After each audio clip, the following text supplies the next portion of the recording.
Horns up.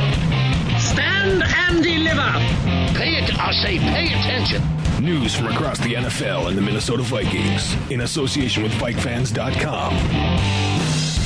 With your hosts. Like I picked the wrong week to quit drinking. The Lockstar Al Hirong. Did you eat a lot of paint chips when you were a kid? Why? And Jason the Beast Barrow. They think he's a righteous dude. That was awesome. Oh boy, is this great!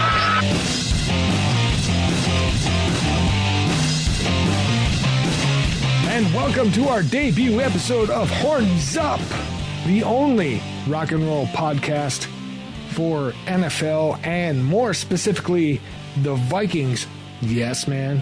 We're the only team in the NFL or in pro sports that can put the horns up legitimately, right? Right. Yeah. I'm your host, Lockstar Al Hirong, and with me is Jason the Beast Barham. Oh, man. Preseason is done.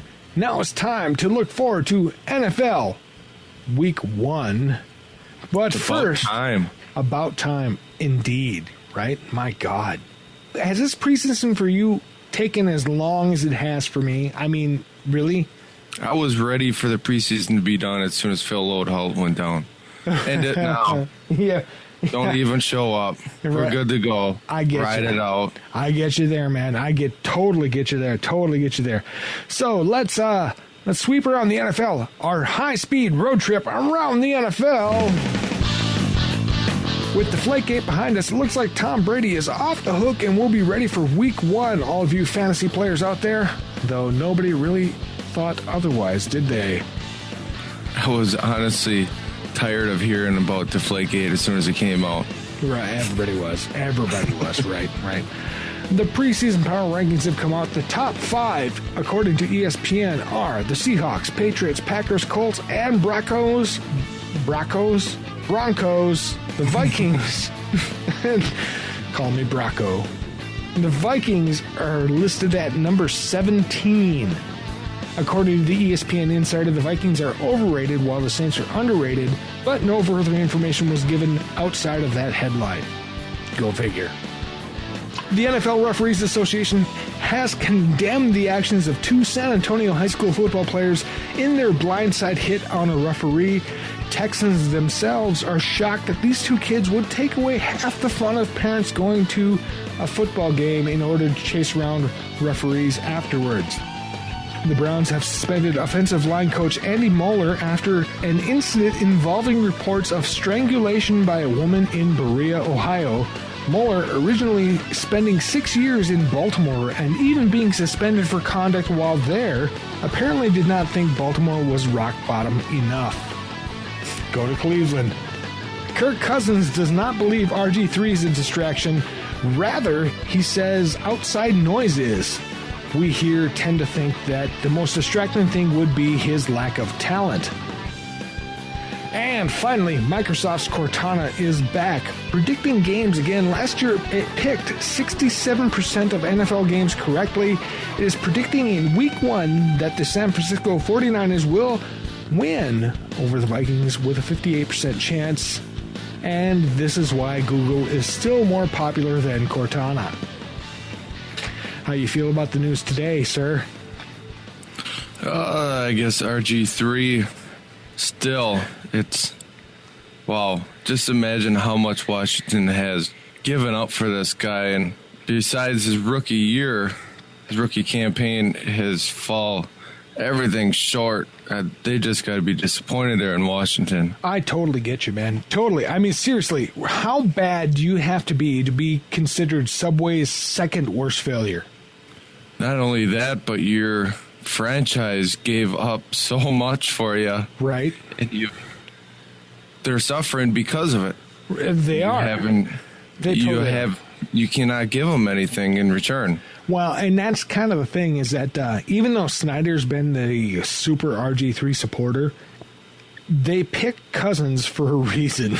And it was around 6 reason, but they picked him for a reason.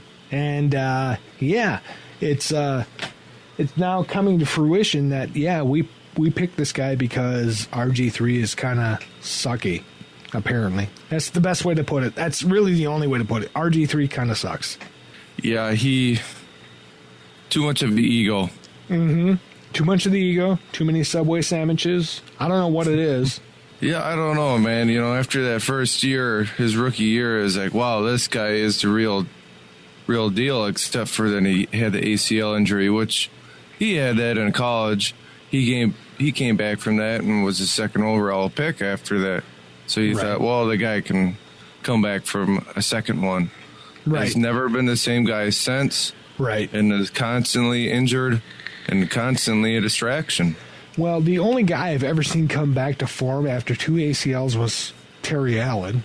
Vikings, horns up. Yeah. But really, seriously, 2 ACLs, that's ridiculous to come back from. And he did. And he had a great year. But, yeah, after that. Well, one aspect of your game is on agility and speed.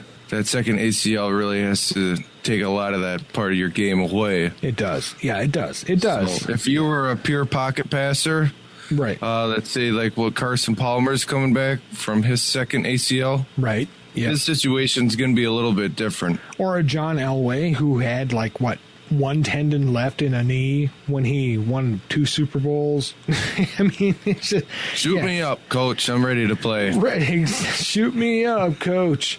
I'm ready. Yeah, right. Oh yeah, it's crazy. But yeah, pocket passers are a different breed, and maybe it's me. I don't know. I think that the NFL, the coaching staff of the NFL, not the NFL itself, because they don't care. They just want money, right?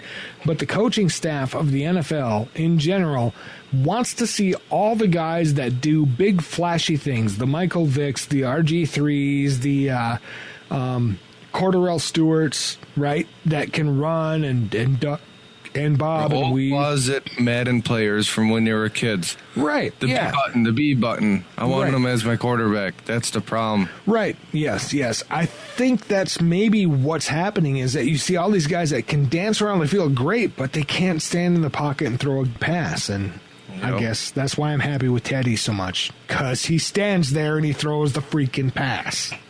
Well, not only that, but the tape on him, it's one thing you see some players, they realize this when they have one really good year in college and they go to the NFL draft stock and they kind of give them a heads up what their round they're going to be.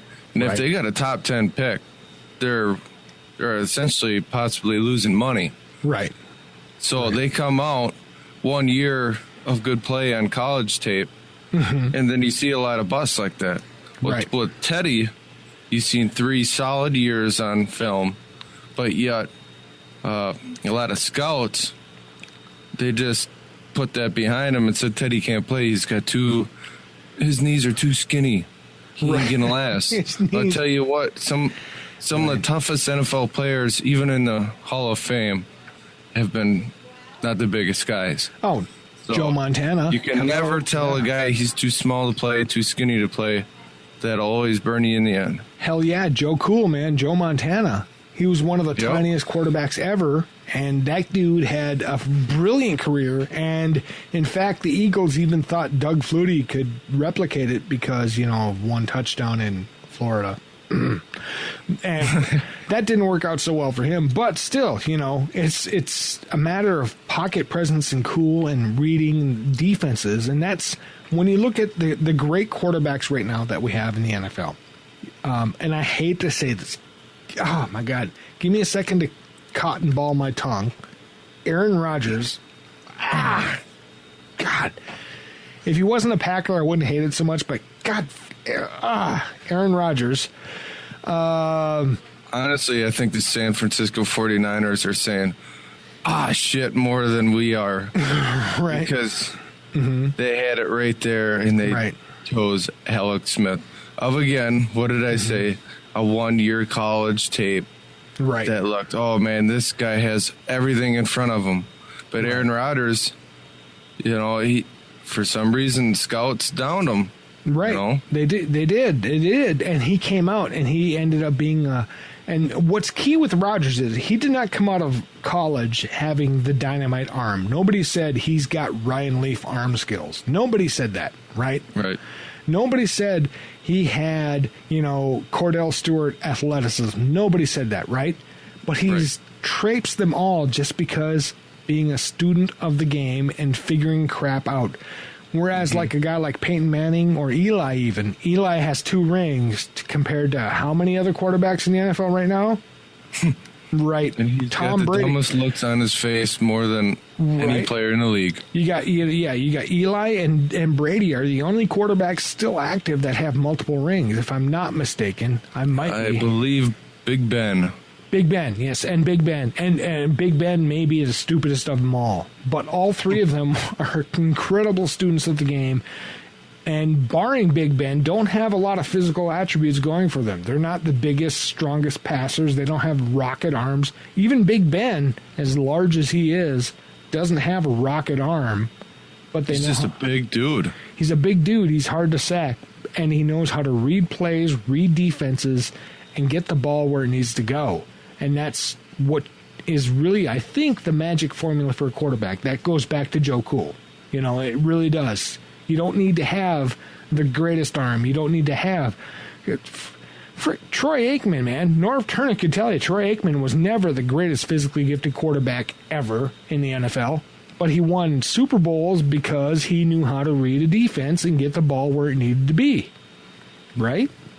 Yep. He knew what was ahead of him. He knew what to call. He even did a lot of audibles back in the day. Mm-hmm. Right. And as much as we all hate it as Viking fans, we all hate, Aikman being so successful, but he was for a reason. He was a smart guy. He knew what he had to do. And Manning is the same way, in my opinion. Well, it's not hard to be smart when you got a guy like Emmitt Smith in your backfield either. That's got to help a little bit. Right, and I kind of place Manning and Aikman above guys like Brady and Roethlisberger because, Brady has all the opponents' calls radioed to him, and Roethlisberger is just so large that people bounce off him until he can figure out the right decision. So, there's give and take there, I guess. I don't know. So let me ask you a question. Sure. What is the one quarterback that reminds you of Teddy Bridgewater? Joe Montana. That's why I keep going back to him, because it's super cool under pressure. He's never going to be Dan Marino style, and we're talking in the same era, right? Joe Montana was never going to be Dan Marino physically, but he made the right decisions, threw the ball at the right time, hit the right people in the right stride. He just had he mastered the field in front of him, and that's what a quarterback, in my opinion, and I think what a lot of coaches are missing now, should do, because the quarterback is not just a physical machine. If a quarterback was that important that he had to be able to run, pass, catch, and do everything else, why have a running back? Just put the quarterback back there. If you want Cordell Stewart to run for 300 touchdowns a year, then why have a running back? Totally agree with you. Yeah, so I like the field general, and I'm not talking field general like Dilfer. I mean, where it's just sort of... I'm talking a guy who can recognize shit and, throw the ball to where it needs to be and figure it out, and call an audible. Dilfer, sorry, man, you were incapable of that. Sorry, Tom, if you had an interview with Dilfer lined up and it's ruined now, but it's the truth, man. It's the truth. Yeah, I mean, Teddy doesn't have that Tom Brady, where he gets riled up. It's just, he does remind me so much of Joe Montana. He does. No matter what happens, he just stays the same guy. He stays cool. He doesn't get overwhelmed. He doesn't have distractions. He's not distracted easily. He's just the same guy every play, every down. Yeah, every and game. the thing I like most about Teddy, and I'm not just being a homer here, right? Because there's very few It's players. hard not to be. It's hard not to be. It is, and that's why so many pros are now. The pre-scouts and the post-scouts are different people entirely, right? And the post-scouts are all like, "Oh yeah, Teddy could be something in this league." The reason they are is because Teddy has that certain something. With some people, right? They never make the same mistake twice, right? And we're not talking, being the, special potato milk kid who puts the fork in the light socket and fries himself once and then does it again. No, we're talking, they just don't make the same mistake twice. They understand what they did wrong. They figure it out and they say, okay, I just won't do that again. And they don't. Exactly what I seen from Teddy last year at training camp and his rookie season. Right. Zimmer was not holding back. And Zimmer was also telling Teddy, do not hold back. That's why when we were first up there, people are, Teddy threw a couple interceptions today. No. Yeah. It's because he wants him to learn. The only way to learn is to do something wrong. Right. Learn that you can't throw that pass there. Do it. Throw it. Yep. Do it here, not do it in the NFL game. Right. And Teddy became what the number one rated quarterback in QBR over the last 5 weeks of the season because of that, because he just does not repeat mistakes. Well, it doesn't hurt either that you have one of the, I'd say, top 5 defensive minds in the NFL right now on the defensive side is your defensive coach. Quite possibly. Actually, your head coach, really, but Yeah, quite the guy is, teaching him one of the hardest defenses. If you can beat my defense, Teddy, all right. Now we're doing something good. Right. And I heard people in the preseason refer to Zimmer as the QB whisperer. I'm not QB, but the CB whisperer, the defensive back whisperer. Yep. Yeah. He's masterful at it. He is. He really is. And that's what we're going to get to next. All right, it's time for our breakdown of the Vikings preseason and our preview of Week 1. I am pumped. I am too. First point of the preseason I want to bring up, and this struck me as ridiculous. All 3 of the starting Vikings quarterbacks last year were either released or released and re-signed during the preseason this year from every other team in the NFL. How bad were our quarterbacks? For how long? Well, we had Freeman, Ponder, and Cassell. All 3 of them went to different teams this offseason. All 3 of them were released by these teams. Not even practice squad, just cut. Only, as far as I know, I may be wrong, but as far as I know, only Cassell was re-signed because E.J. Manuel was that big of a bust. Well, I could have told you that the day of the draft. Right. And Cassell is backing up Tyrod Taylor? Is that it? That is a disaster waiting to happen. Oh, my God. Unless you're in the fantasy football and you have no negative points in your league. Now, I saw Matt Khalil when I was at training camp. I saw him getting lots of extra coaching. He almost never participated in actual drills, right? He was always off with two other coaches at one time, coaching him specifically. But this preseason, I tell you what, as hard as I was on him last year, this preseason, that dude has been solid as a freaking rock. I've really enjoyed seeing it. He even way more confident. We did an interview with him. He seems way more confident. Mm-hmm. And it seems like he's actually liking football again. One thing he also said was, last year I almost thought about retiring because of his injuries. He was injured for 2-3 years in a row. It was hard for him to get up every day, so hurt. Yeah. He said it felt great this year to be healthy. He's actually put on some good weight. He has. He's big. Because I heard he had to be in a 10,000 calorie a day diet just to 10,000? maintain weight. I would love to be on a 10,000 a day. That is insane. I would love that. You got J.J. Watt is on a 9,000 calorie diet. Oh my God. Well, J.J. Watt is a dude. Seriously, if you look up, like, if you just go watch the Avengers and and you get J.J. Watt. He's a genetic freak. That's just he's like 3 Michael Phelps. So I can see that. Yeah, I can see that. But yeah, I've been super impressed with the way Khalil has come along this year, because we were there, you and me both. We saw them both, with the dual coaches trying to train him up, and we thought, oh, this is not.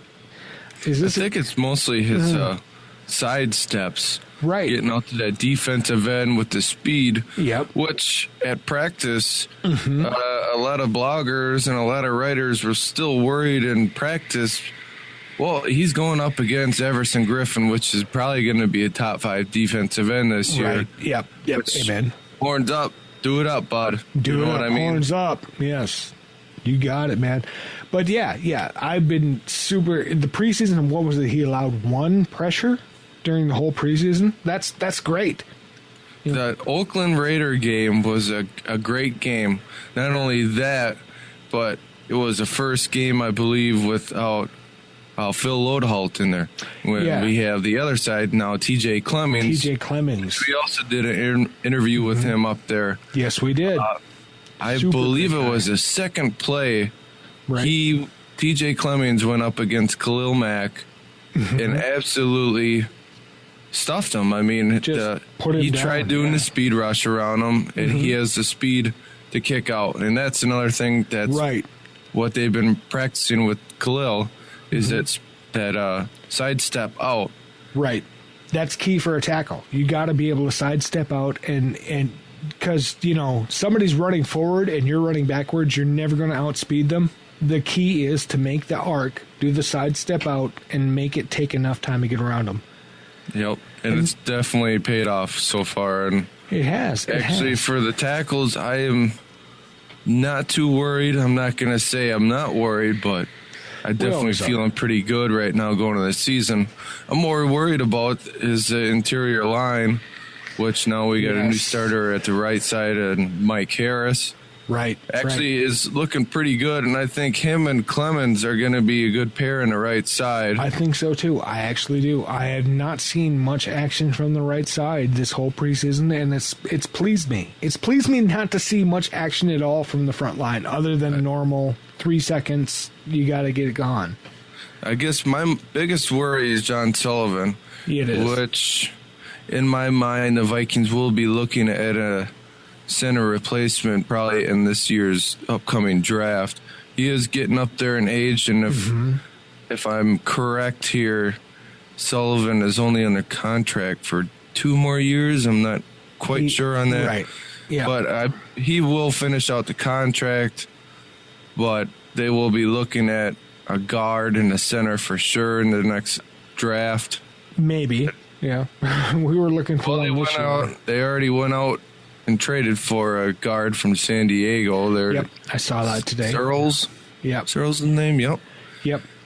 I think that's they more. They gave up a 6th-round pick, so that could be their guard that they picked up.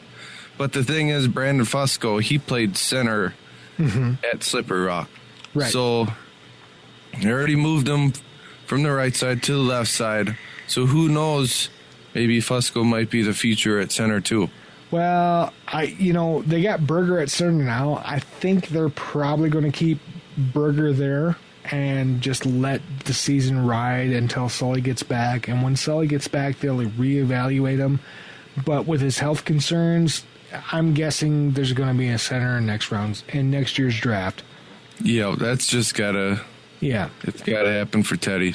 Teddy, right? And no disrespect, Sully's done a great job when he's been in. But it's just there's so many injuries, you gotta eventually just move on and find somebody who can take the beating. I remember that draft, and Sullivan was ranked 2nd highest center by a lot of people that year coming out. He was, I yeah. believe we got him in the 5th round that year, so that not a bad pick there Right. by but Rick Spielman again there. it was got not. good value. He did, yes. And Out of Notre Dame, he was a smart guy, which He is was. perfect for a center. You want you got to your have smartest guy on your offensive line as your center. Yep, exactly. But centers take a beating. I was a nose tackle. I know how much of a beating centers take because that was my job, was to beat the center That's up. a whole lot of beef in front of you. Yeah, you got to beat that guy up, and they take it all the time because every time that center has to look back for a shotgun or something like that, he's getting the back of his neck crunched by somebody because that's just how it works. That's what you have to do. You have to get his face in the dirt as fast as you can. And so centers, man, they're the worst position. Dude, I played center and I played nose tackle, which is ridiculous, but I know exactly what centers go through, and I know exactly what I put centers through.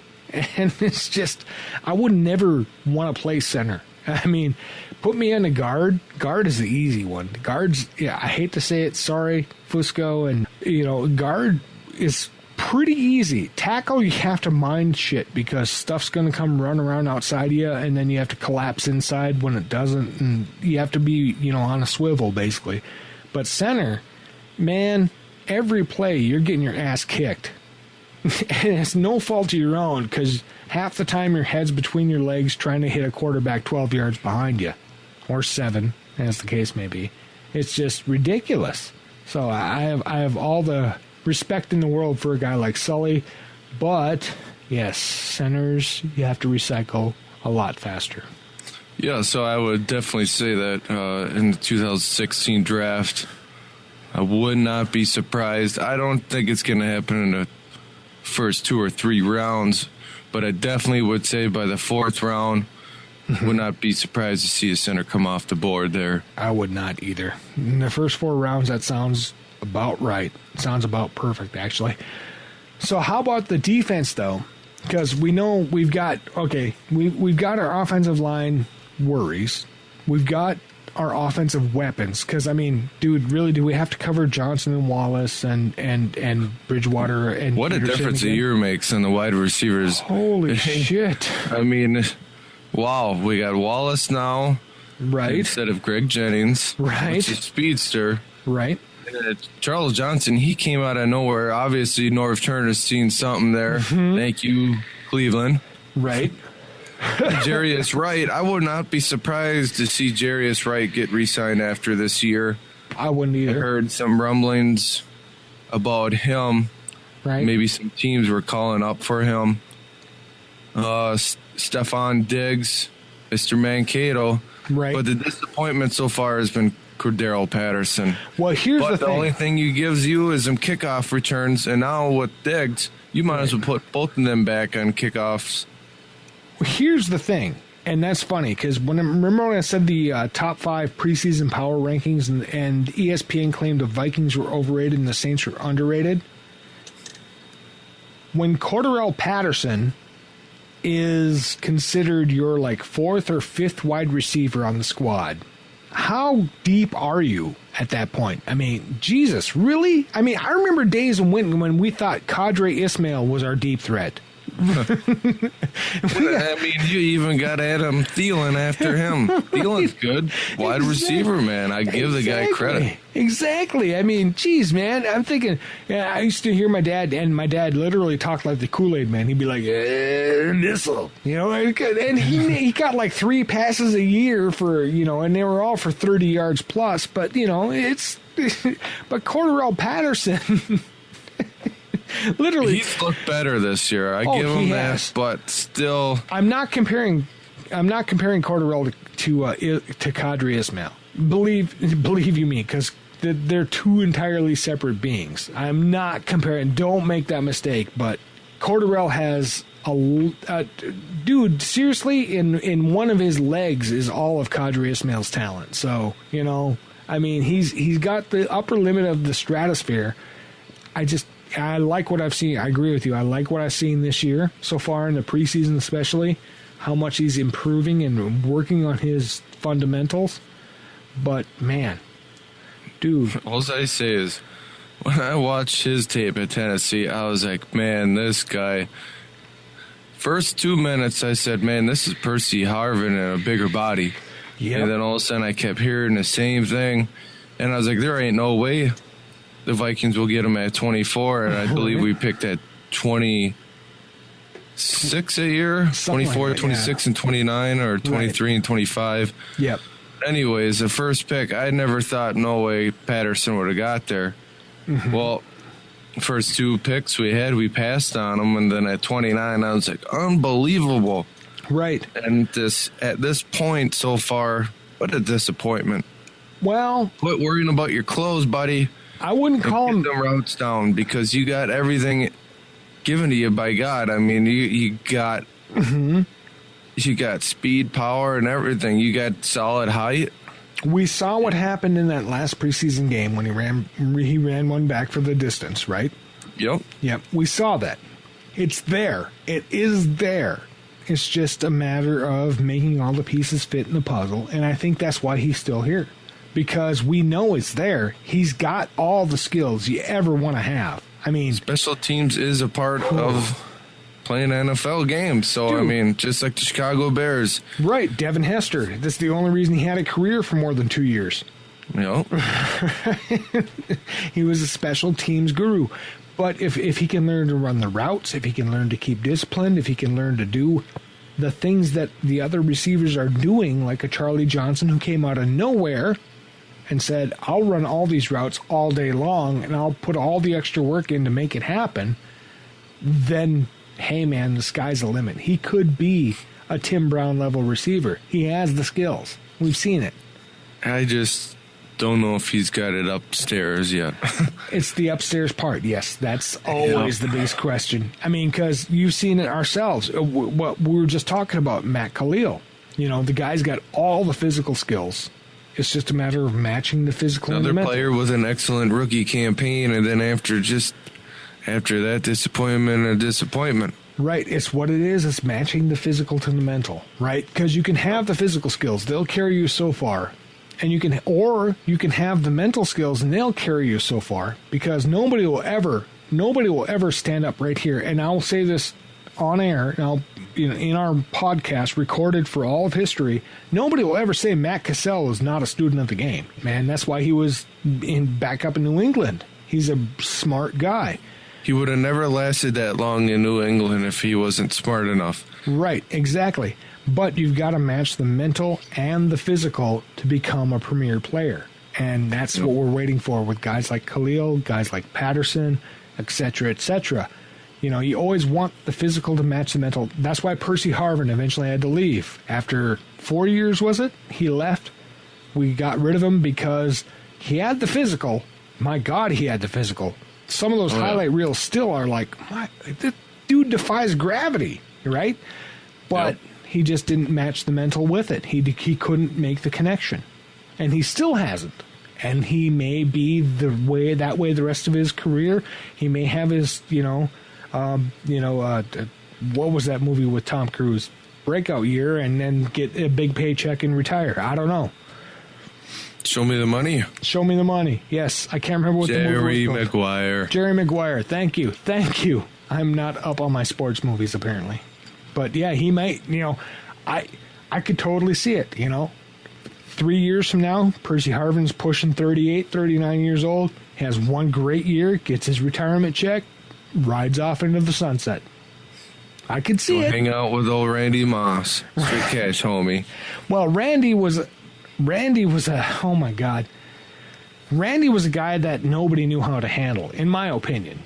Nobody knew how to work that dude in. They just couldn't figure it out. And he was so good. He was so talented, and he understood what he could do best. And he understood the game, too. He loved the game, too. That's another thing. He did. And we all got on him because we're Minnesotans. So, he squirted an official with a water bottle. Well, we're not kids in Texas tackling the referees. A squirt with a water bottle. He was being capricious at best, man. Come on. It was just, we got on him all over everything he did. And in the meantime, he was running charities here. He still comes up and does his charities here, even though we dropped him twice. You know, I know the whole big food cart fiasco and blah, blah, blah, blah, blah. But it's a guy that he got the game and he got his role in the game and he knew it. And that's why he set records doing it. But we just never had the fit for him, I think. I think he actually outgrew our organization at that time because it was Red McCombs, man. That was... Ooh. Defensive side, though. Yeah, defense.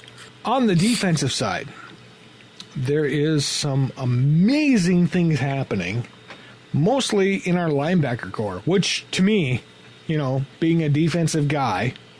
I love what's happening with our linebacker core.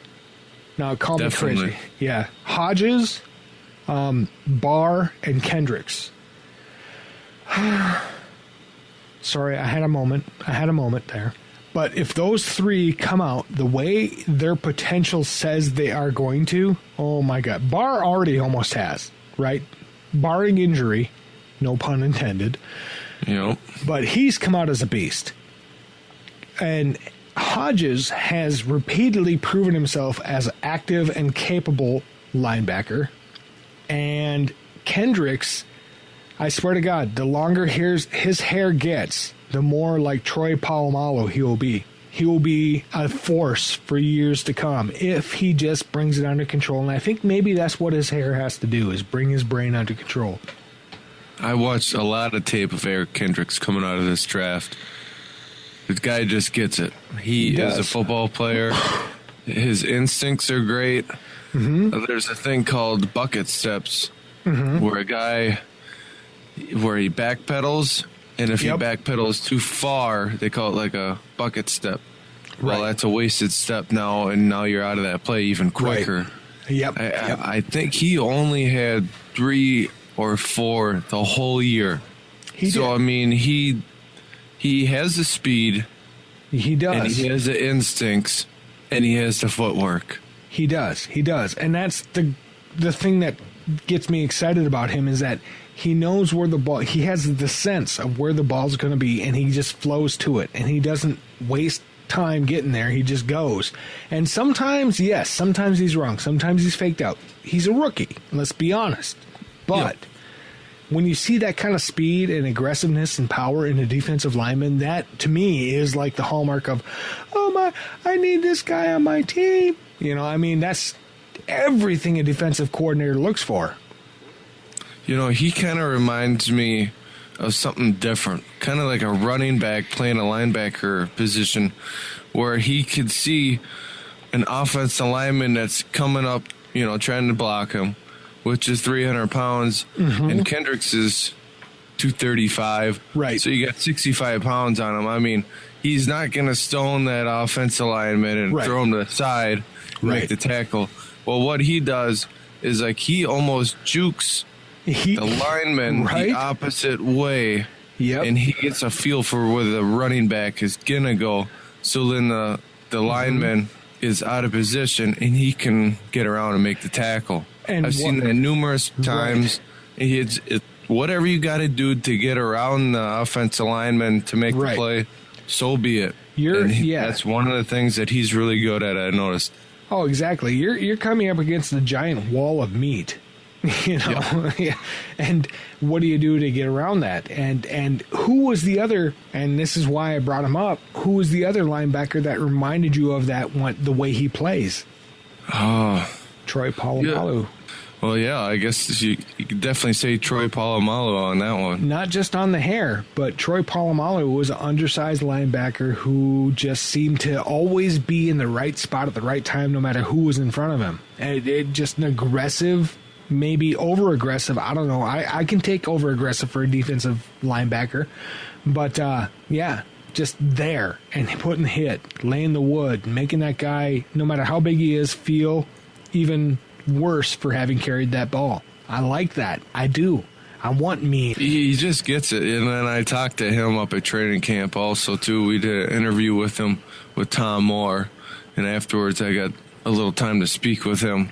Yeah. And I talked to him a little bit about the bucket steps. Mm-hmm. And I asked him about his brother, because his brother plays for the Philadelphia Eagles, Michael Kendricks. Yeah, okay. And I said, is it something that your brother really pressed on you for your footwork?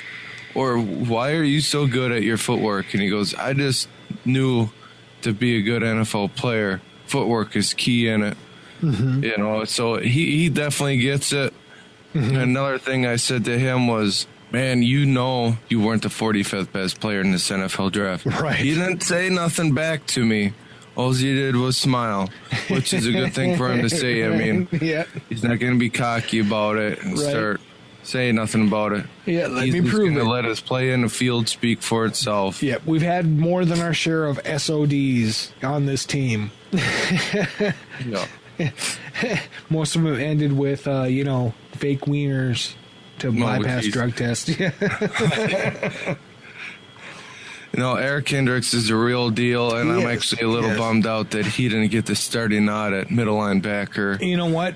I thought Gerald Hodges' thing was just, we could see, Zimmer telling Hodges, we could see your effort, everything's there, your talent's there, we want you there, but I was just surprised that they moved him to middle linebacker. I'm day one starters. I'm really surprised. You know what? I'm not, because they're going to pick the guy who can read the field the best as their MLB. That's just what it is, man. He's got the best read. He may not be the fastest guy in the field. He may not be the most instinctive guy in the field, but he can read everything and relay everything the way it should be. And that's why Chad Greenway is still on our roster. Well, I don't know if he should be starting. Sorry, Chad, but... Well, it's because Chad knows. He's seen it all. He's seen everything. And it's when you got, seriously, really, how many of these guys are in year 1 or 2 in our linebacker core? Not just our starters, but everyone. How many 3+ year veterans do we have? Right. Not a lot. Exactly. We are definitely a young team. Exactly. Which is awesome because... It is. We're going to be good this year. We're going to be good next year. We're going to be good the year that we're in Super Bowl plays here in Minnesota. So, right, let's do the first thing. Right. Play a home game in the Super Bowl. Let's do it up, Horns. I would be awesome, man. Horns up for that. But that's why you have a guy like Greenway out there. That's because you've got this young crop. None of them have seen. Really, do you really want to throw somebody who's never seen a full NFL season against somebody like Brady or Manning who knows everything about every other team? Yeah, he's pretty much a coach at this point, right? Which he can still play. Mm-hmm. That's obvious. He's an on-the-field coach. Definitely not Greenway of 5 years ago. Right. It's going to be a Greenway sitting out there going, "Okay, Barr, you need to watch that guy right there on this play, and Hodges, you need to watch this guy over here. And, if Kendricks is in the nickel, he says, okay, your responsibility is to watch that dude over there. He's a coach on the field. He knows what he's seeing. He knows these lineups. He knows exactly what's going to happen in specific coverages. And now that you say that about Chad Greenway being a coach on the field, reminds me of another name that's in the secondary, Terrence Newman. Right. Another player right there. Coach on the field there in the secondary. Terrence Newman, my God, he's the Gandalf of the NFL. He just gets better the older he gets. He's who Terrence Newman. I don't know about this year, but for a while there, he didn't really live up to the hype that he came out of. Well, the draft, and then actually he got better. So much better. Yeah, it was just really weird. Because he understood the game. He understood where he had to be in response to what, right? You know who he reminds me of? Art Monk. I hate to say it. He's a Skins player, but one of the best DBs I've ever seen. He's another Art Monk because he's never going to lay the wood on somebody like, Ronnie Lott would. But he understands where everybody on the field is going to be at what time and where he has to be. Because Art, in the last 10 years of his career, didn't have nearly the speed he did in the first 10 years. So, but he kept up. He kept relevant because he understood the game and he could coach everybody else around him up to that level. And that was what was brilliant. Actually, when I was up at training camp, I was in the end zone, and Terrence Newman was on Mike Wallace. And they did a press coverage there, and it was an out route to the end zone. And Wallace must have kind of hit his helmet, and his helmet came off of Newman. Okay. And coming out to the sideline, Newman didn't stop. He came up, pass was there. Newman got his hands in there, ripped the ball out. Right. And Wallace got up, not bad for an old man. And, right. and Newman got up to the crowd and he goes, I don't know about you, but did that look like an old man played to you? And the crowd loved it. You know, he's still got it, man. I got to give him credit where credit is due on that. Does. Yes. And then the old line, age and treachery will always trump youth and enthusiasm comes into play there because he knows dude, really, seriously, when you have 11 guys on 11 guys, you have 22 people on the field at once. There's only so many possible combinations you could do. And when you're at Terrence Newman's age, you've seen every one of them. And so you know where you're going to be. You know, you don't have to be the fastest anymore. You have to be smart and be in position for it. And that's, I think, a valuable thing. And that's, again, Newman and Greenway, there are the on-field coaches, man. They're going to teach the next generation to be exceptional and young at the same time, which will be ridiculous. I mean, Studwell did it for us for 8 years in his later years as a Viking. Beaker came in and did it for 3 or 4 years himself, McMillan did it for God knows how many years. Man, loved Arthur McMillan. He's one of my favorite players of all time, but he hung around just to teach everybody else, here's what you do, here's what you look for, and this is why I'm the top of my game. And that's a great thing. I look at the secondary, though, and I could for once say, wow, is this the best secondary that I've ever seen? I mean, we are close to seeing something really good in that we really backside of the field there. You got Xavier Rhodes. He's ready to have that breakout year. He is. He just feels like that. Terrence Newman, I think Terrence Newman is here to help Trey Waynes get up to speed. Right. Which at the time I really wasn't all that high on the pick at 11. I get you. I actually had Eric Hendricks higher than Trey Waynes. But he does have and we got the speed, the height, the length, everything you want. Yes. Zimmer obviously told Spielman. Right. Things in there that I can coach to bring this kid to what I want to the next level. Right. Yep. Good on Spielman for listening to his coordinators and his coaches. Must be a lot of trust there. And then we got Kendricks and Waynes. How's that? Yeah. So I think win-win. Two top 20 picks right there. Right. And not only that, but then you go up and you got TJ Clemmings. Well, everyone wanted to put him to a future left tackle. Right. Left tackle. Well, he played right tackle at Pitt, and he was actually an animal there.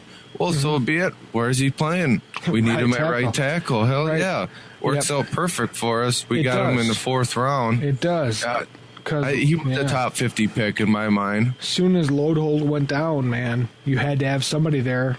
And seriously, let's be honest, man. We got lucky with that We pick. did. We really did, because he came in at just the right time. Because I don't know who else in our squad would be a right tackle, but, We'd be not looking good right now if we didn't draft TJ Clemmings. We would not. That was a great bit of insurance there. And, seriously, Lodehold in person, that's a mountain of man. That's a big dude, man. Lodehold really good in the run game. TJ Clemmings really good in the run game. So it's going to take him a little bit to get going, but I won't worry too much about it. I'm not worried either. It is a mountain of a man, but TJ Clemmings got hell of an athlete for a big dude. He really is. He was really underrated. That injury short-shirted him way more than it should have. And he's proved to be solid. He's been very solid. I was worried when he came in when Lodehold got hurt. I was worried. I was like, damn, are we done? Is our right side done? And nope. He's going to do it, man. He's got it. He's got this. So, win-win. Well, it kind of benefited us that we pulled TJ Clemmings from the guard talk Right. to the tackle talk coming into training camp. Mm-hmm. That kind of gave him a head start. Otherwise, they would have done it anyways, but then he would have been a few weeks behind already. Right. So then we look at the safeties here. We got Harry the Hitman, fan favorite. Yeah, well, for a reason. It didn't surprise me that Robert Blanton got the start either. I mean, he didn't really do nothing to take himself out of consideration to be a starter there. Actually, a lot of people are pretty high on him. I'm not. Actually had him rated as a top 15 safety, to believe it or not. I'm not really big good in the run game. Yeah. I'm not big on Blanton. I believe Anton Exum will get his shot this year. I hope so, because I'm not big on Blanton. I really do not like the Blanton tackling style. I don't think Not great at anything. Yeah, I don't think your job as a safety, right? If you're not covering somebody, which if he has been covering somebody, great on him. Good. I go by the cameras I see on TV, so I don't necessarily see a lot of Blanton's plays, right? So on the bright side, he doesn't get burned because I don't see him a lot, so that's good, right? Yep. They've been playing Smith deep and putting Blanton up more. Right. But when I see Blanton try to tackle somebody, it's kind of like watching somebody rush into a blocking dummy. It's like he gets rolled over and he gives them 4 or 5 extra yards because, I'm just going to like lay back and let you kind of run out of steam over me. And I don't like that. I like how Smith does it. And that's why Smith is a fan favorite. In Minnesota, we're aggressive Viking people, so we want somebody to lay the wood to somebody and just smack their ass down. That's why Exum, when he does get the chance, he does. And you see him come up in the run game and make a hit, fans are going to go, ooh, yeah, another safety like Harrison Smith. Right. I mean, that hard-hitting guy to come up in the run game. Dude. Exum will get his shot. There's just no doubt about it. Right. You just can't take a starting spot away from a guy who's already been starting for you in your system a year that really didn't cost you too much in games. Pretty much anything. He didn't really do a Josh Robinson to you. Exactly. And then, you get to the point where how many coaches or players or fans would not like to have 2 Harrison Smiths and or / Hardy Nickersons on their safety squad, right? I mean, that'd be great, right? Anybody who's going over the top is getting beat down, whether they make the catch or not. We want that. We love that. I guarantee you, though, the Ravens still kicking their ass for doing that trade with us. Yeah, probably. Next year, they needed a safety, and they're like, oh, shit. Now what do we do? Well, they trade Torrey Smith for one. Ouch. And he's going to be playing us Monday. It's a Monday night game, 9:15 Central, which means that those of you on the East Coast stay up late. Those of you on the West Coast, hey, happy dinner, right? Yep, prime time here. Prime time. Ready. Yes. Ready to watch some football. And the big notes we've covered, our defense, we've covered the Simpson suspension. Because it's hilarious. For like the 5th or 6th time. Right. I don't know. He's definitely one of the guys benefiting from the new lenient suspension rules, because otherwise the guy would have been banned from the league. So we're not going to see the Simpson versus Vikings matchup yet.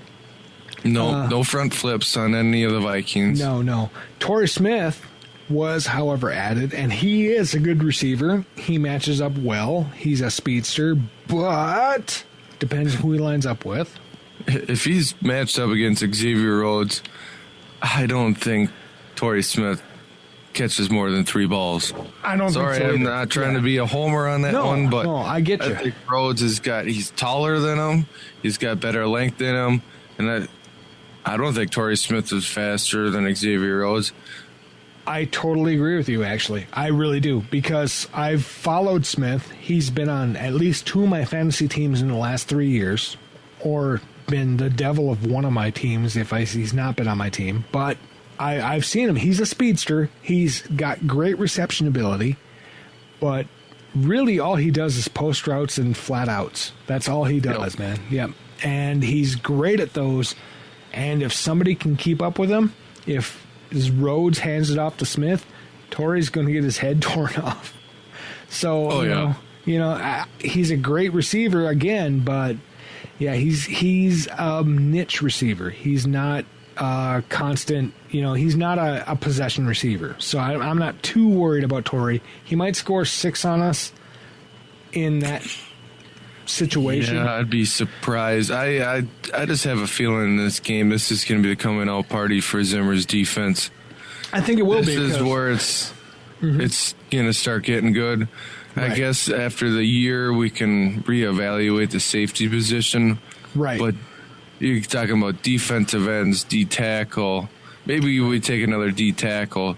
But everywhere around for the first time, man, we got some really good depth on this team. Well, here's the thing. And against an offense like San Francisco, right? They have one deep threat in Torrey Smith. That's it. The rest of the receivers are unremarkable. Hyde is hugely rated in fantasy games, but I don't think it'll work so well. Well, you know what? In all honesty, let me be honest, Hyde could have a 120-yard game-ish with the Vikes. He will not. He will not. Zimmer will have a heart attack if this team gives up a 100-yard rusher on week 1. It all depends on Linval and that. Linval and Sharif. If Linval and Sharif can contain Hyde, right? Okay. We have Robinson. I'm sorry, not Robinson, but Robeson. We have Robeson on the left and Griffin on the right. They're going to be contained against Kaepernick. And if Kaepernick is forced to throw, dude, he's not going to hit Torrey Smith if Torrey Smith was the size of the ball. Tom Johnson, too. I mean, he's right. What a find he's been. He has. On third downs, he's coming in and giving up that straight up the gut pressure that Zimmer loves to do. He loves the blitz. Right. Right up the gut.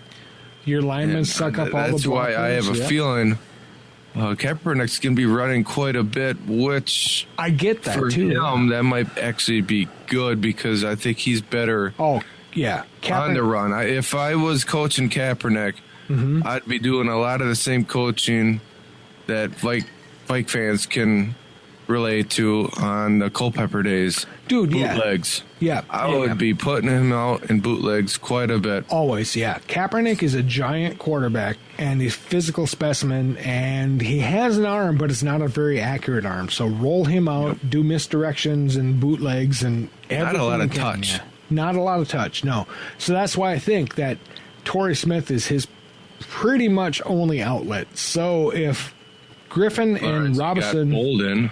Right. Guy's old.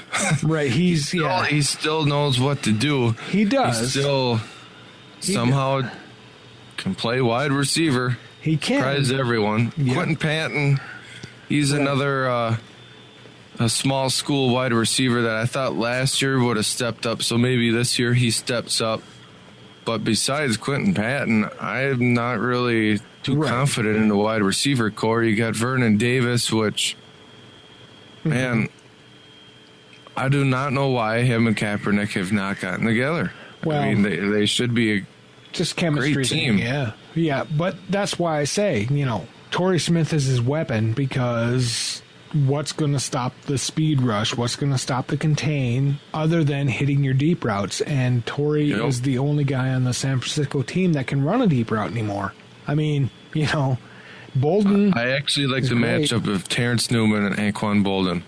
I think that's a good matchup there.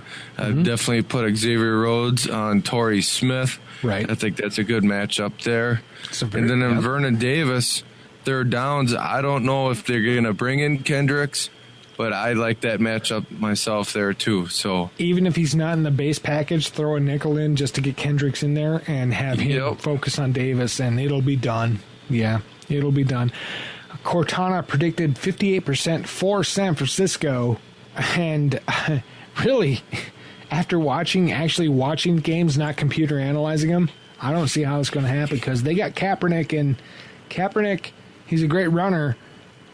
Thrower, I don't know. He has to be pretty open for him to hit it. So, unless I'm Torrey not Smith, too high on the San Francisco offense, but actually for losing as many players they did this year and last year on the defense, they actually got a pretty solid linebacker core. They do. Their D-line is looking a little rough. They're trying to get the rebirth of Glenn Dorsey, which was super high pick.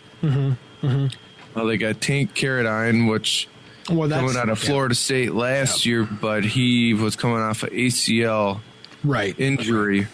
So I think they're going to try and get him in there more this year in their rotation. Totally. I think nose tackle for them is probably one of their weakest points. And not a lot of beef in the middle, if that's what you want to call. If I recall correctly, Mangini, their new DC, right? Or not new, but new-ish, right? Mangini defenses don't generally cover middle runs and off-guard runs as much as he does the off tackles and outsides and then sprints for pass. He generally covers deep well. It's almost like a Tampa, but not quite. He comes up and pressures more. Right, and it's not like Leslie Frazier, lazy ass, whatever the hell that was, but right.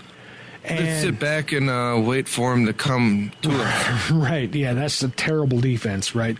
But Mangini's defense attacks more, but they've always been a little weaker around that between the guard slot, and that's where we have a certain running back coming back that's kind of pissed off about not running for a while.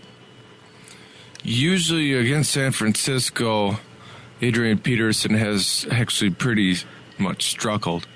Disappointment in all of his games. I am not thinking this happens in this game. Even though, like I said, this defense is really not as bad as people want to think. They actually have some good safeties on that team now. They have a really good outside linebacker as a rookie, Eli Harold out of Virginia, who's sitting behind Lynch right now, but he will get his time. He will be a star on that team eventually. So for linebackers, I mean, for losing to a couple guys, Willis and the guy from Wisconsin, I forget what his name is, but I do too. You're okay. They are actually looking pretty damn good at linebacker, so I won't worry about it too much about them. Going forward, I'd maybe go a nose tackle, another defensive end, and some corners. Right. But for losing as many people as they did, I'm not that down on this San Francisco defense. Well, that's what I say, man.